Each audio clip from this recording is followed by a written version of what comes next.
Throughout his career, academic, architect, mathematician, computational designer Lionel March practiced and taught how to be a polymath and a polypragman. This is reflected in his archive here at the Canadian Centre for Architecture, which is as versatile and as diverse as he was. In the past 4 days, I've encountered such a huge variety of materials, newspaper clippings, radio interviews, research reports, drawings, sketches of paintings, book cover designs, which together offer an illuminated cross-section through the emergence of computational design as a field of research and of pedagogy in architecture, both intellectually and institutionally. Throughout his career, throughout these leadership, academic leadership appointments, he built a stable network of individuals who followed him as he moved between institutions.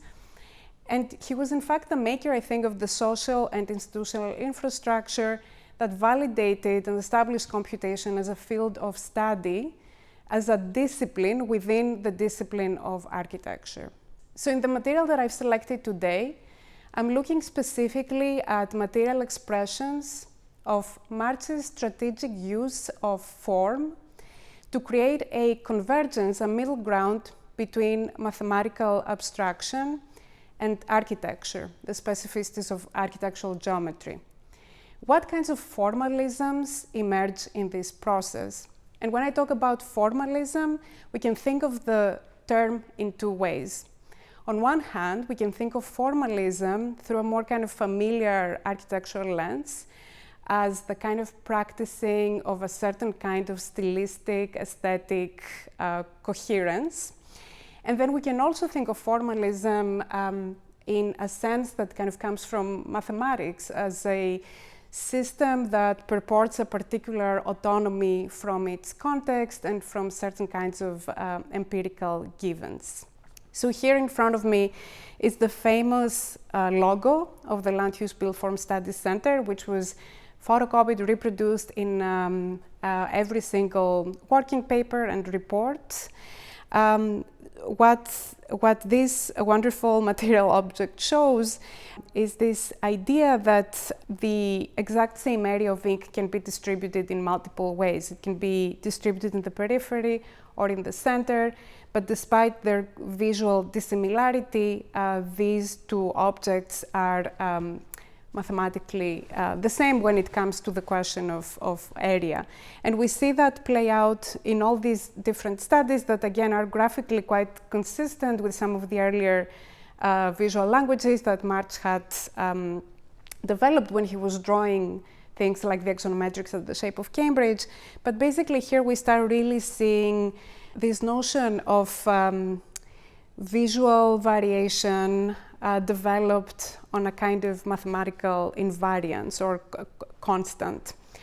The notion here is that there is a level of mathematical understanding that moves below the visual surface, and in fact March was very vocal in his publications about the importance of seeing architecture in what he called a hard intellectual light that would in fact protect architects from what he also called the drag of draftsmanship, the kind of seductiveness of architectural drawings and images. And this is a quote from a very contentious manifesto that they published in Architectural Design in 1971 called Polemic for a Structural Revolution. The commitment to seeing and doing with the structures beneath, this commitment to intellectual vision, has been a stable register against which several scholars have read Lionel March's work, including myself. I talk about his work as practicing a particular mode of seeing in architecture, which I've called a graph vision, drawing from a mathematical object that made frequent appearances in his work and in the work of the Land Use Built Form Studies Center. This playing with codes with underlying mathematical structures is particularly visible in his serial art, and here at the CCA there's a wonderful collection of notes for his occasional pieces, which were pieces that he was making for birthdays, for family members later in his life. But what's interesting is that, again, there's a copious notes and often kind of inscrutable mathematical formulas that come into the making of every single piece, come with the positioning of shapes, giving those shapes particular colors. Lionel March had a great interest in color theory as well, in the ways that color, music, and geometry come together, and in the way that mathematics can provide a common substrate for mapping between these domains. So we learn from this letter, which is an invitation from a journalist, a features editor, to do a piece on Lionel March on the occasion of the Year of the Disabled, which was the letter is dated 1981, and the letter, I'm quoting, writes, "We feel that your personal victory will be an encouragement to other sufferers and hope that as one who has overcome all odds, you will endorse the intended article. It will feature the courage and persistence which enabled you to rise to the position you now enjoy. People will surely agree that your refusal to allow color blindness to prevent you becoming rector of the Royal College of Arts is an act of true heroism." I think the fact that Lionel March was colorblind is well known to those near him, but it was not something that he publicly talks about in his publications. And that for me was a fascinating discovery that suggests that there is a completely different angle through which we can read this retreat from the surface and the use of kind of mathematical harmonies and systems as a way to access something that was not accessible to him in the same way that it might be for people who can discern between certain colors.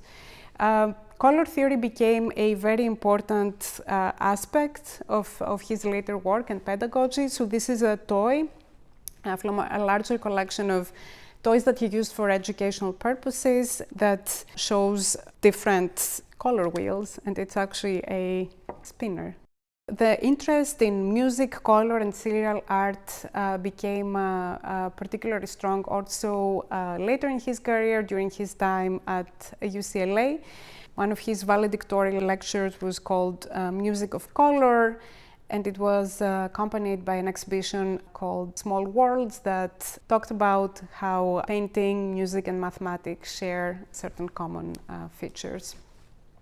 March was a vocal public figure who was able to combine strong ideas about architectural traditions and about the future of the discipline. At the same time, he was invited to talk about the future of computers in architecture, to talk about the future of imagination and creativity in artificial intelligence.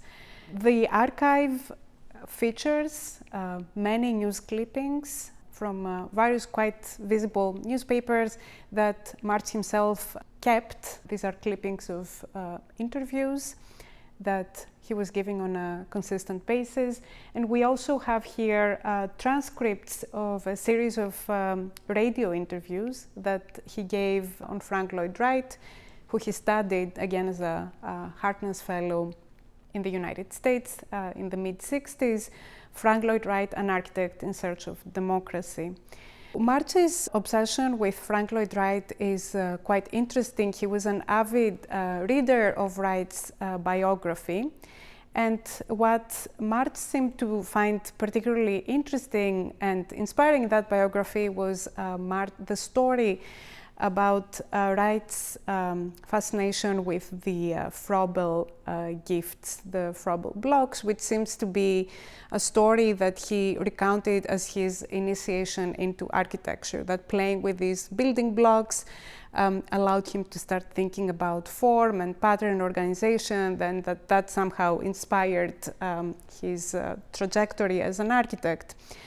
So March used the Froebel building blocks extensively, both as educational materials but also as subjects of study. And what's particularly interesting is that he reinterpreted those gifts, and specifically there's a copious sort of study, particularly of cubic combinations and configurations. He reinterpreted those gifts in the context of contemporaneous mathematical developments in combinatorics. So while he was at Waterloo, he did extensive research on what was called polyominoes and polycubes, which are basically concerns the mathematical study of and the mathematical properties of square faces that are kind of combined on the plane. March has an extensive set of reference material here at the CCA that seems that he was really keeping track of that research as it emerged. He was reviewing that work for architectural researchers at the time and publishing that work in Environment and Planning B, which is a journal that for which he served as chief editor for a while. At the University of Waterloo and the Center for Configurational Studies, which he founded at the Open University, Lionel March developed a robust research program and well-funded research program on the study of architectural possibility, the mathematical articulation of what is possible.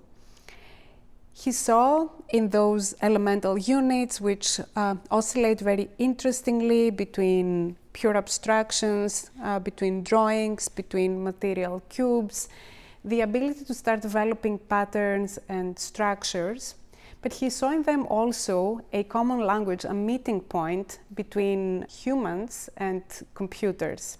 For instance, a fascinating reading that we find in the archive is an article that's featured in Science News, the weekly news magazine of science, in 1984, which was discussing this notion of artificial imagination. On the cover, we see a robot with a thought bubble that says artificial intelligence, yes, but I'm not so sure about artificial insight and intuition. So the article that's featured in this news magazine is titled "Send This Computer to Kindergarten. A childlike machine that observes, imagines, and then creates designs may someday come to the aid of architects."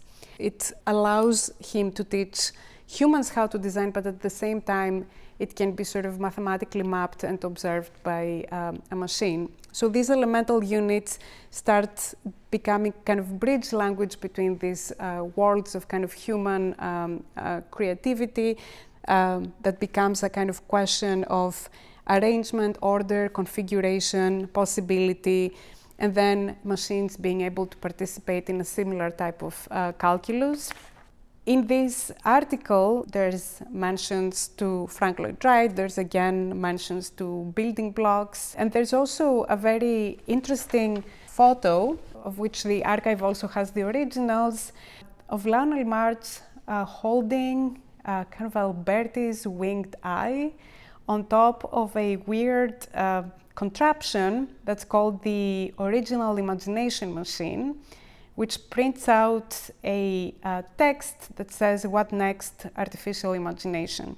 So this title is the title of a talk that Lionel March gave to the National Bureau of Standards in a colloquium that they organized in 1984. He was invited by Russell Kirsch, who was the head of the Artificial Intelligence Research Division in the National Bureau of Standards. So with those images, we start also seeing Lionel March as this kind of idiosyncratic, like whimsical figure who, however, has the ability to speak and to bring together these multiple communities, to using design and architecture as a way to propel a kind of idea about what's possible in artificial intelligence, but also using computing, mathematics, ideas as a way to kind of make certain arguments about the future of design and architecture. So March's archive is all about vision. It's about the renegotiation of what we ought to see and draw against a backdrop of a thriving mathematical modernism and a rather quivering architectural modernism during the time that he was active.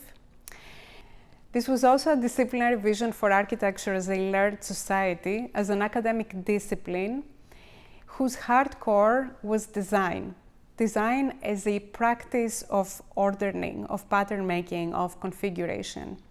In his archive, we see a researcher who practiced intellectual curiosity until the end of his life and daringly disturbed disciplinary and discursive boundaries. We also see a crystal clear articulation of the context in which a digital condition became relevant for architecture. And it is telling that today I haven't even had to talk about computers.